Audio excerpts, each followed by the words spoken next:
Hi, everybody, and welcome to the Family Matters interview series. Thank you for choosing to join the presentation, and we are so happy to have you here with us tonight.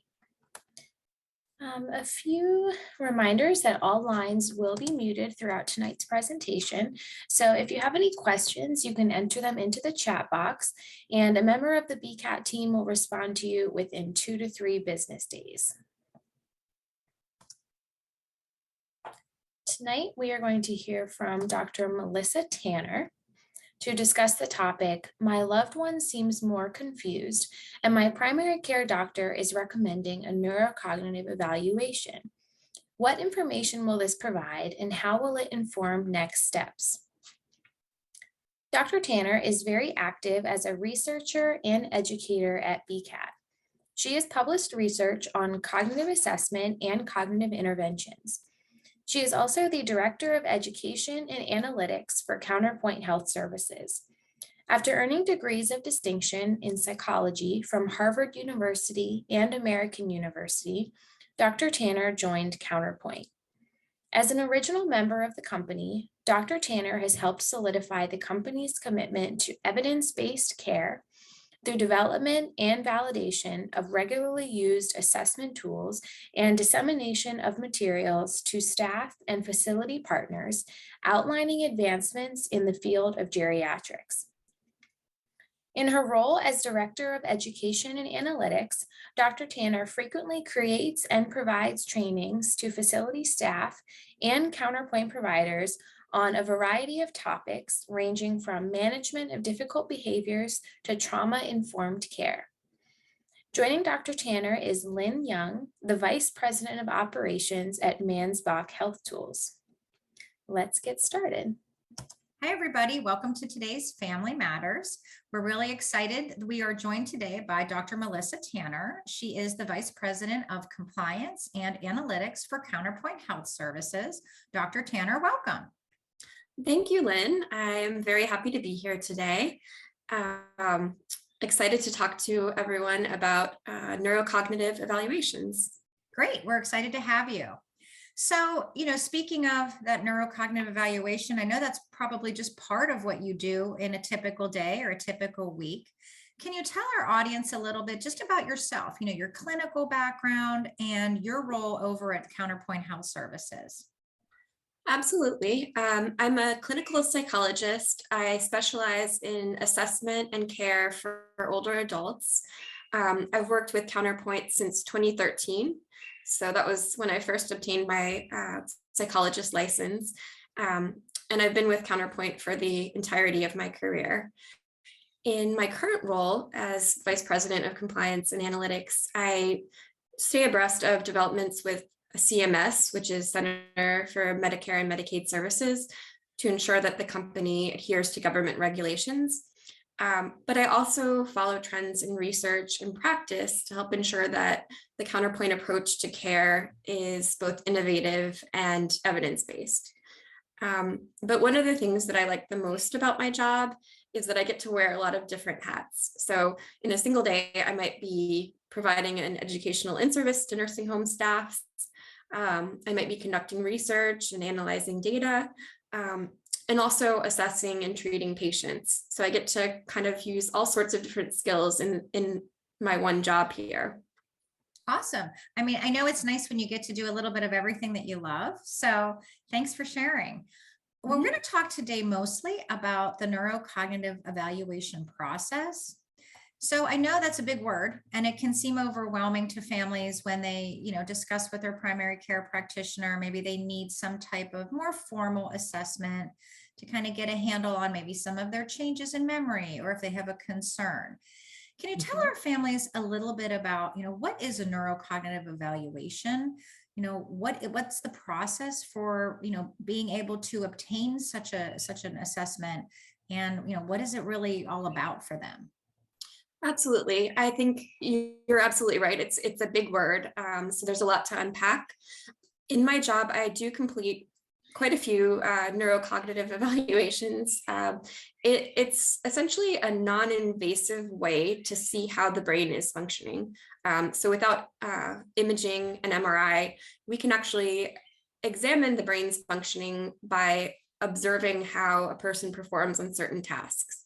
Um, and we're looking at how they're performing relative to peers of the same age. It's important to note that neurocognitive functioning is closely correlated to performance on tasks that we call instrumental activities of daily living. So those are things like managing finances, shopping, managing medications, housework, those kinds of things that are really critical to kind of preserving your autonomy. So for older adults, neurocognitive evaluations are especially important because they can predict someone's functional dependence, so their need for assistance on these kinds of tasks. So that's kind of why they're particularly critical for older adults. The first step to setting up an evaluation will really depend on where the older adult is living. If your loved one is living in a facility where Counterpoint provides care, then it would simply involve telling nursing or the administration that you want your loved one evaluated. And then the staff would go about getting an order from the primary care physician. If your loved one is in the community, then you could contact our resource center. And I believe, Lynn, you'll have the contact information for that available. Yes, we will. Okay. But contacting our resource center, you could have one scheduled and completed by a Counterpoint psychologist. Great. So there's different options out there for every sort of kind of level of care. If you're at home, if you're living with a family member, if you're in independent living or assisted living, or even in a skilled nursing, folks can access your team and your services. Absolutely. Dr. Tanner, are these always done in person, or if there's, transportation issues or maybe some, physical impairment that might prohibit someone from being able to go out to an appointment, is there any opportunity for people to access this virtually? There absolutely is an option for neurocognitive evaluations to be done virtually. I've always said that probably the one bright spot of the pandemic is that we've kind of learned to kind of expand our options. And whereas we before we never really thought about having these done virtually, but now it's really become very, very commonplace. There are some written elements to a neurocognitive evaluation, but we can still do those virtually. We just instruct the patient to have a piece of paper and a pen handy at the start of the evaluation. But all of the elements can be administered virtually. The one thing I would say is that if the patient has significant hearing loss, it really is best to conduct the evaluation in person. I think something about the message gets lost in translation when you're doing it virtually. So it's just a little bit easier to ensure you have a valid assessment if you're in person with the patient. That's a really good suggestion. I think that helps. It definitely helps to be in the room. You can benefit from being able to adjust the volume a little bit more. You can see the person you're talking to. So that's a really good suggestion. Thanks for sharing that. Yeah. So if I'm a family member and I have this prescription and I show up for my neurocognitive evaluation, let's say it's in person, and my family member and is ready to participate with you, I've kind of tagged along to observe or to hear the results. What should they expect on the day of the appointment? Can you talk us through a little bit about what are the steps or the processes within the evaluation? Sure. So families should expect the initial testing and clinical interview portion of the evaluation to take sometime between 45 minutes and 2 hours. Now I give you a range because sometimes the results are very straightforward, but sometimes we need to administer different or additional tests to clarify our impressions.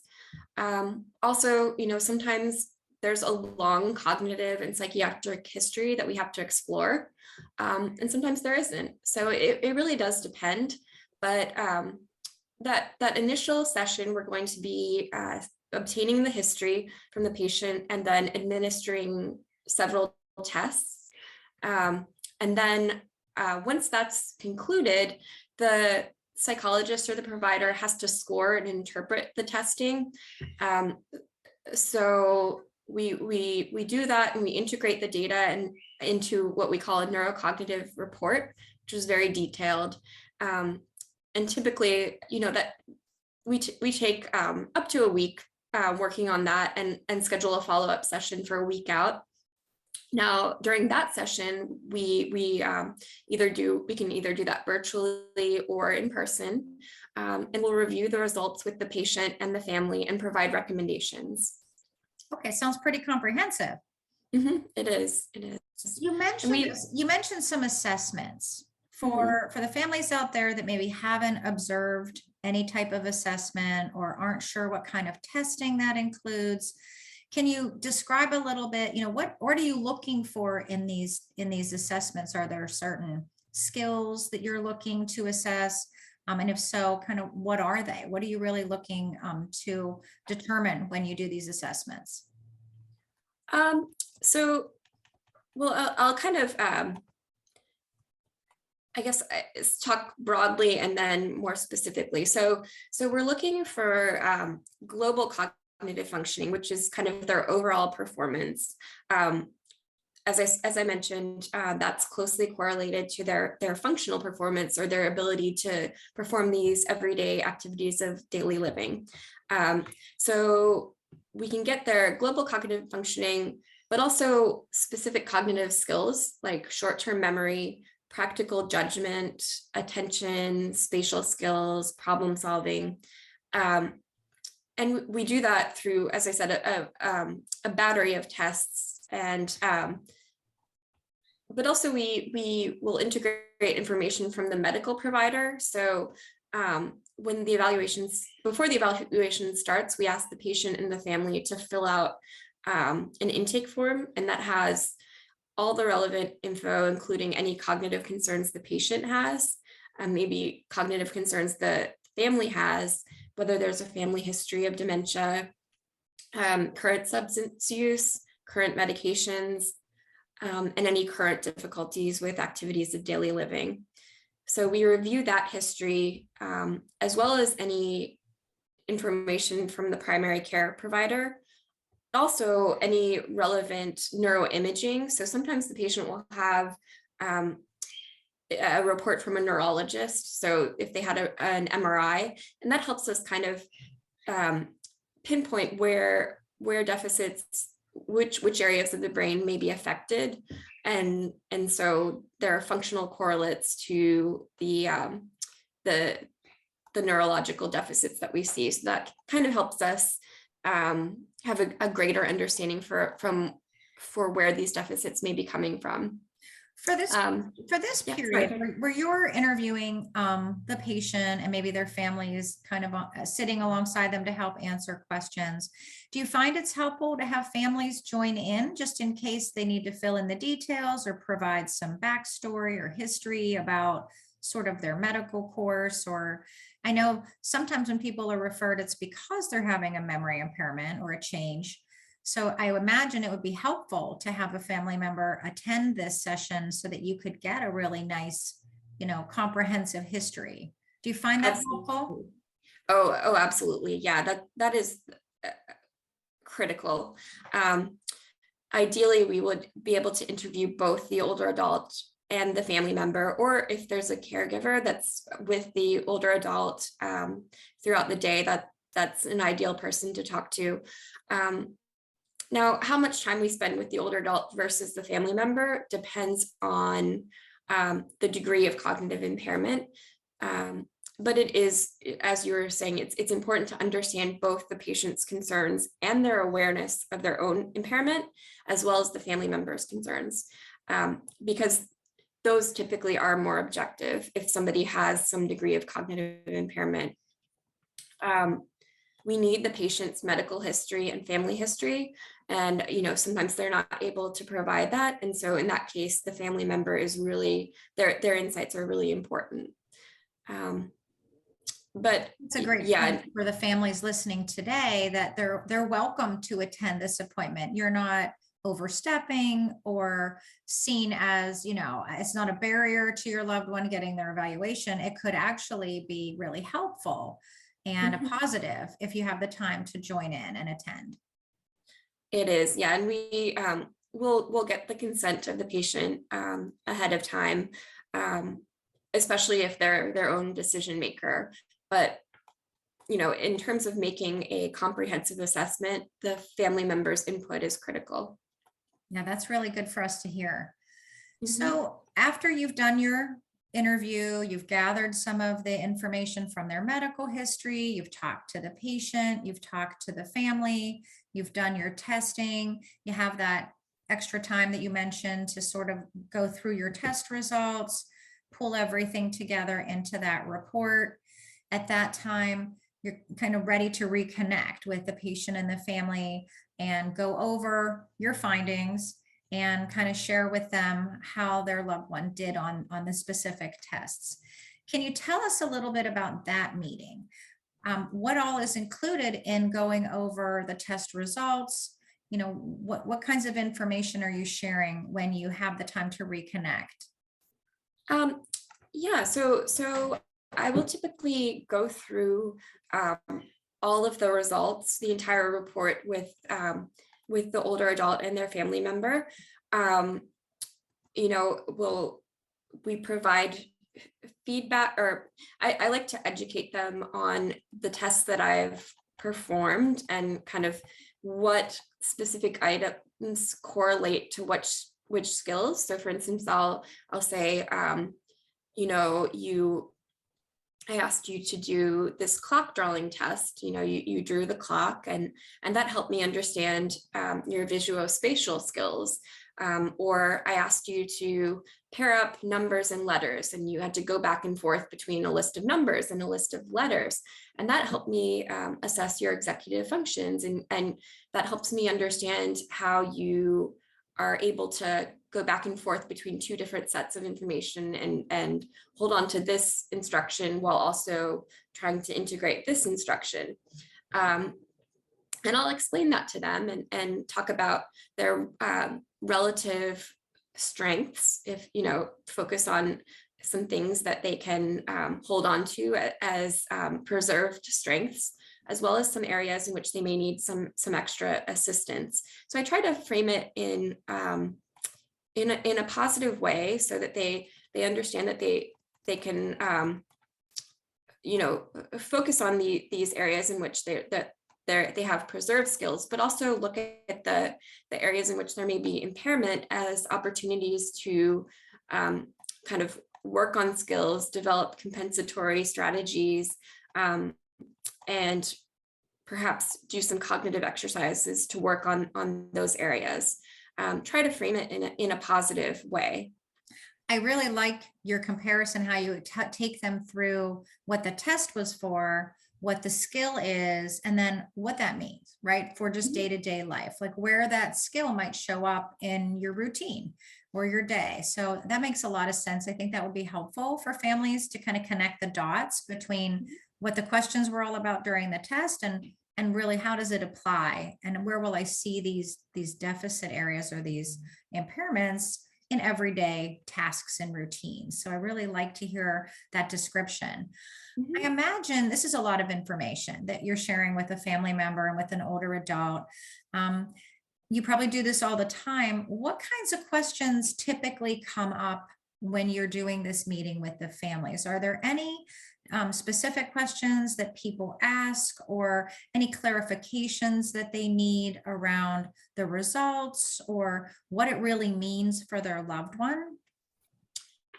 I would say, there might be specific questions about, an item here or there, but the most common question, and I would say the question that is asked by every either patient or loved one, is whether there's anything they can do to reverse the cognitive decline. That is by far the most commonly asked question. Most people are aware that as of right now, there's no disease modifying treatment for Alzheimer's disease. So meaning like there's no way to modify the pathological steps that lead to Alzheimer's disease. But we are able to provide some hope in that we can predict, prevent, and slow the rate of cognitive decline. So that provides some hope. And I tried to lead with that as I'm discussing the results of the cognitive evaluation. There are practices that we can adopt to improve our brain health and therefore slow the rate of cognitive decline. And I think I'm very grateful for the BCAT Research Center's program Enrich, because that is all about improving brain health, reducing risk of developing dementia, reducing risk of converting from mild cognitive impairment to dementia, reducing rate at which someone progresses from mild dementia to moderate dementia to advanced dementia. The Enrich program is all about these preventative strategies, and it has a calculator that you can use to kind of measure your own dementia risk. Anyone can use it, so patients and loved ones can use it. It helps people track their risk and can actually see improvements with respect to their performance on brain healthy habits. So I always recommend that families and patients check out the Enrich program. It'll provide patients, it'll provide kind of more general strategies, but I will provide patient specific kind of accommodations or recommendations to the Enrich program that'll help the patient improve their brain health. As I said, reduce their risk of converting from MCI to dementia or delay progression of disease. I like that. And I think, for the families that are joining tonight, we will be sharing the website that Dr. Tanner's mentioning right now, the Enrich Visit site, where you can go on and access some tutorials, educations, resources that you all can use immediately. It's free and open to all folks out in the public to access these tools and resources. So we will share that website link at the end. Dr. Tanner, we're almost out of time, but I want to sneak in just one more quick question if I can. Mm-hmm. You've done a really great job sort of giving us a feel for how you get connected for the evaluation, what that day really looks like, what the test and the interview piece might include, how you connect with the families after the fact, a little bit about brain health and kind of making proactive steps for your own health and wellness. Is there anything else from the evaluation that kind of guides families or patients or the next maybe provider in healthcare to take next steps for this individual person? Yes, so I guess I want to just finish with what to expect at the end of the evaluation, and how that leads to the next steps you were talking about. So we will provide feedback and results to you and your family, or you, the patient, and you all, the families. But there is homework, so to speak. So we provide recommendations to mitigate these safety risks, and so these recommendations need to be put in place. For example, if a patient shows signs of impairment to executive functions, and remember, we can examine executive functioning via items like I was saying, alternating between two lists, numbers and letters, and other items.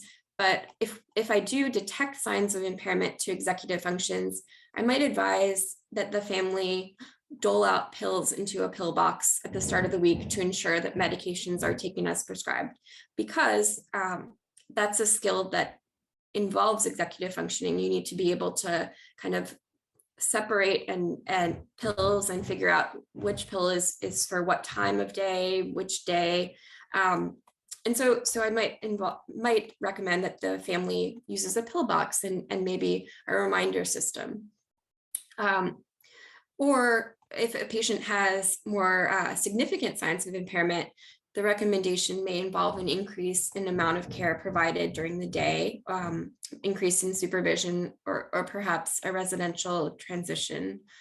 But there are also recommendations, as I said, to promote brain health. So in addition to the Enrich program, I might recommend cognitive exercises. So if a patient tests in a range that makes them a good candidate for evidence-based working memory exercises, I might recommend something like the BCAT Working Memory Exercise book. That's a book that has strong evidence for protecting and improving contextual memory. And so I might recommend that the patient practices cognitive exercises, for 15 minutes a day, 5 times a week, something like that. So I'll provide recommendations and then recommend a reassessment in 6 months' time. Because we know dementia is a progressive disease, we like to see the patient again in 6 months or sooner if there are acute changes. So we'll talk about that. I'll also encourage them to provide their report to their primary care provider, and I'll often, fax the report over to the primary care provider's office or a psychiatrist. We want to ensure that we're all on the same page and they're aware of kind of the patient's baseline level of functioning. This evaluation really is comprehensive, and our goal is to leave you with a long-term plan to help preserve your loved one's health and wellness and autonomy for as long as possible. I like your analogy about the homework and giving them something to do that they can take action, they can be part of their wellness program, that there's that whole model of kind of owning your own health and wellness. I think there's a lot of knowledge out there about physical health, right? Keeping active and exercising, but a lot of folks don't really think about, their thinking skills and keeping their cognitive health really, strong and focusing on that. So I think that's a really good point and a great takeaway for the family members joining today, as well as those older adults out there, that protecting your brain and your brain health is, equally important as protecting your physical health and wellness. So I think that's a really great point. We will be sharing those resources that Dr. Tanner mentioned today. We will, before we end today, show you both the links to the book that Dr. Tanner mentioned, the BCAT Working Memory Exercise book, as well as the Brain Health Program on enrichvisits.com.